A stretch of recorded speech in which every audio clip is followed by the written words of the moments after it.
لیکن be be ایک مرتبہ کعبے کا طواف کر رہی ہیں، کون دیکھ رہا ہے؟ حضرت عباس ابن عبد المطلب، نبی کے چچا دیکھ رہے ہیں۔ کیا دیکھ رہے ہیں کہ فاطمہ بنت اسد خانہ کعبہ کے گرد طواف کرتے ہوئے ایک مرتبہ جب پہنچی ہیں رکن یمنی تک تو خانہ کعبہ کی دیوار گرنے لگی۔ میں کچھ فاصلے پر بیٹھا تھا، میں چند قدم آگے بڑھا کہ کسی طرح اس بی بی کو بچاؤں، مگر وہ دیوار جب گرنے کا انداز اس کا ہوا، وہ ہلنے لگی، اس میں اتنی جگہ بنی کہ ایک بندہ اندر جا سکتا تھا، تو فاطمہ بنت اسد اندر چلی گئی، دیوار بند ہو گئی۔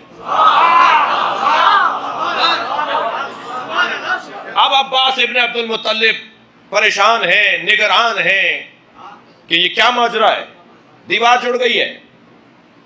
گئے ہیں گھر کی طرف، ابو طالب یہ ماجرا میں نے دیکھا ہے، یہ دن کا وقت ہے، 3 دن تک مجمع جمع ہوتا رہا، خبر پھیلتی رہی۔ مکے کے اطراف میں جتنے دیہات تھے، مکے سے جتنے وابستہ شہر تھے، سب چلو خانہ کعبہ کے اندر کوئی واقعہ ہو رہا ہے۔ میں ایک جملہ کہوں اہل علم کے لیے، عزیزان گرامی، اگر واقعہ یہیں تمام ہو گیا ہوتا، عباس ابن عبد المطلب ہی راوی ہوتے، تو شاید ایک طبقہ کہتا خبر واحد ہے اور خبر واحد کا اعتبار نہیں ہے۔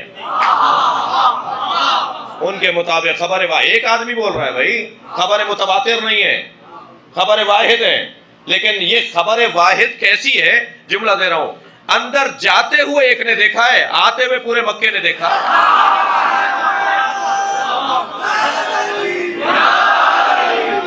سارا مکہ دیکھ رہا ہے بیوی کو باہر آتے ہوئے، غور فرمایا، سارا مکہ دیکھ رہا ہے۔ اور اب جیسے ہی باہر آئے ہیں، مگر اگر آپ تھکے نہیں ہیں تو ایک لمحہ آپ کی توجہ مجھے حوصلہ دے رہی ہے۔ حضرت ابو طالب 3 دن تک تالے کو کھولنے کی کوشش کرتے رہے۔ بھئی یہ سوال کرے گا نا بچہ کہ 3 دن تک تالا کیوں نہیں کھولا؟ چابی تو آپ کے پاس تھی، مگر عجیب بات ہے کہ یہ چابی اثر نہیں کر رہی، چابی اثر نہیں کر رہی۔ تو ایک مرحلہ ایسا بھی آیا کہ نبی برابر میں کھڑے ہیں اور حضرت ابو طالب تالے کو کھول رہے ہیں اور تالا کھولنے، بھائی روزانہ کھولتے تھے، اکثر کھولتے تھے، اب نہیں کھول رہی۔ اسی کو کہتے ہیں نا قدر پروردگار۔ یہی کیسے ہوگا، کیا ہوگا کہ نبی برابر میں کھڑے ہیں، مشرکین مکہ میں سے مجمع پیچھے لگا ہوا ہے، سارے لوگ دیکھ رہے ہیں، اب کھولا دروازہ، جب کھولا دروازہ کہ ایک مرتبہ ایک مشرک کی، ایک مکے کے رہنے والے کی آواز آئی، اے ابو طالب تالا توڑ دیجئے۔ رائے تو ہے ہی، برابر سے نبی کی آواز آئی، چچا تالا وہ توڑتے ہیں جن کا کردار اچھا نہ ہو۔ نہیں، اچھا نبی تو جانتے ہیں نا کہ ماجرا کیا ہے، کہ ایک مرتبہ 3 دن کے بعد وہی دیوار دوبارہ ہلی۔ بھائی کمال تو یہ ہے نا، اگر پہلی مرتبہ ہلتی تو کہتے حادثہ ہوا تھا، یہ حادثہ نہیں ہوا، منصوبہ ہوا ہے۔ بھائی غور کریں جملوں کے اوپر، اللہ کا کوئی کام حادثتاً نہیں ہوتا، منصوبتاً ہوتے ہیں۔ صلوات پڑھیں محمد و آل مکرم کو۔ جناب ابو طالب کی آواز آئی، اے میرے بھتیجے، اے میرے لال، جاؤ اپنی چچی کو لے کر آؤ۔ سب سے پہلے قدم خانہ کعبہ میں نبی نے رکھا، سرکار اندر گئے ہیں تو آگے بڑھ کر جناب فاطمہ بنت اسد نے فرمایا، اے میرے لال اپنے بھائی کو گود میں لو۔ ایک حسین جمیل،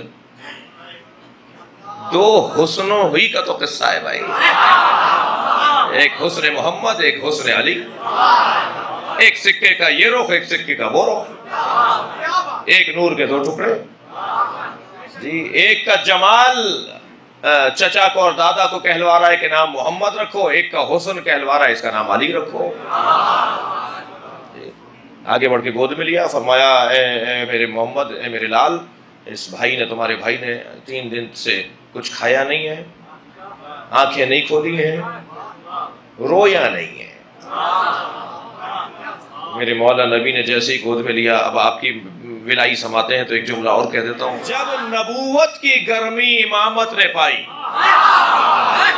آنکھیں کھول ڈالی، اللہ اکبر، آنکھیں کھول کر نبی کے چہرے کی زیارت کی۔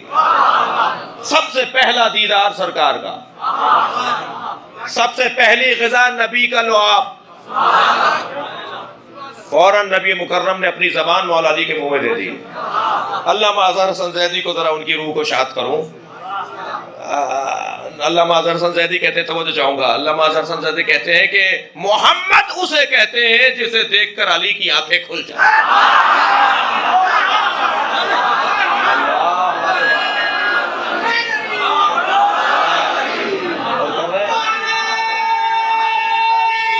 ہو جائے.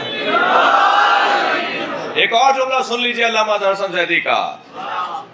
فرماتے ہیں علی اسے کہتے ہیں جسے محمد نے زبان دے دی. نبی نے اپنی زبان مبارک مولا علی کے منہ میں دے دی, اور جیسے بچہ گھٹی لیتا ہے, پہلی گھٹی لعاب نبی. ساری زندگی مولا علی نے اس پہ فخر کیا ہے, ساری زندگی فخر کیا ہے, بارہا دہرایا ہے, بارہا اپنی زبان پہ دہرایا ہے, مجھے نبی کے لعاب سے گھٹی ملی ہے, میری دنیا میں پہلی غذا لعاب نبی ہے. اللہ اکبر. اور فرمایا آپ نے حضرت باہر آئے جناب فاطمہ بنت اسد کے ساتھ نبی مکرم اپنے بھائی کو گود میں لے کر.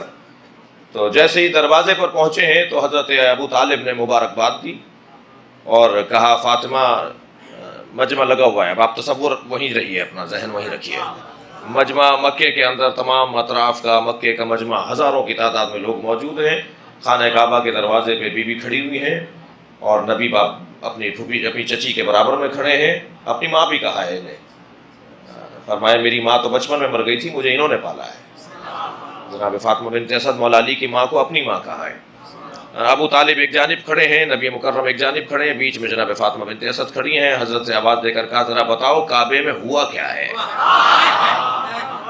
تو اب آپ نے جو ولادت کا حال سنایا ہے وہ میں اس وقت آپ سے اجازت چاہ رہا ہوں کہ کسی اور موقع پر. پورا خطبہ ہے سیدہ فاطمہ بنت اسد کا کہ خانہ کعبہ میں ہوا کیا. لے کے چلے حضرت ابو طالب, میں اس کے بعد والا مرحلہ چاہوں گا کہ آپ کی توجہ رہے.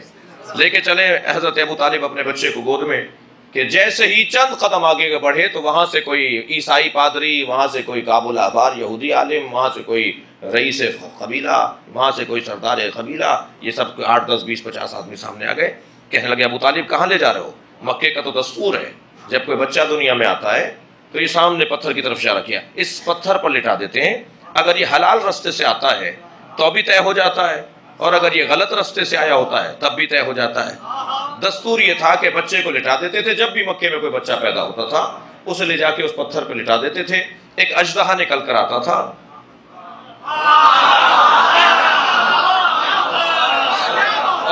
اور وہ اس بچے کو سونگھتا تھا. اگر بچے کو تکلیف پہنچاتا جاتا تھا تو لوگ ماں باپ کی مذمت کرتے تھے, اور بچے کو اگر وہ تکلیف دیے بغیر چلا جاتا تھا تو لوگ ماں باپ کی تعریف کرتے تھے. حضرت, اب جملہ آپ کی سماعت کے حوالے کر رہا ہوں, حضرت ابو طالب کو کیا اس طرح کے نہ لٹائیں,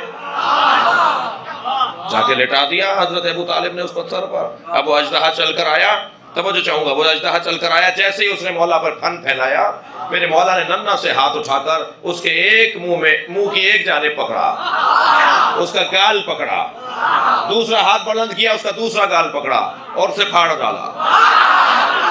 عربی میں سانپ کو کہتے ہیں حیا, اور کسی چیز کے پھاڑنے کو کہتے ہیں درہ. جیسے ہی مولا نے حیا درہ تو مجمع نے ایک دوسرے سے کہنا شروع کیا حیا درہ, حیا درہ. آواز آنے لگی حیدرہ, حیدرہ. حیدر کہتے ہی اسے ہیں جس نے حیا کو درہ, جس نے سانپ کو پھاڑ ڈالا. بھائی میں ایسے تو آپ کو جانے نہیں دوں گا آج. آگے بڑھ کر بڑی پیار سے آنکھوں میں آنسو بھر کے عشق شوق حضرت ابو طالب نے اپنے بچے کو اٹھایا. سانپ پڑا ایک اژدہا بہت بڑا جسے پھاڑ ڈالا علی نے گہوارے میں. عشق شوق آنکھوں میں بھر کے ابو طالب نے سینے سے لگایا, رخساروں کا بوسہ لیا, لبوں کا بوسہ لیا. ابو طالب نے اپنے بچے علی کے پیشانی کا بوسہ لیا. چل کے جانے لگے, پھر وہی لوگ نکل کے سامنے آ گئے. کہاں جا رہے ہو. حضرت ابو طالب نے کہا تم نے کہا تھا لٹا دو, میں نے لٹا دیا. کہا اس نے پیمانہ توڑ دیا.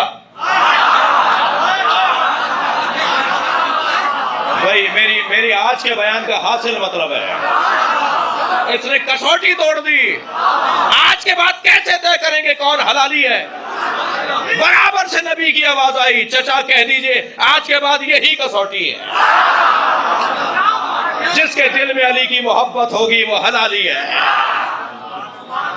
دنیا عین علی کا مقابلہ نہیں کر سکتی.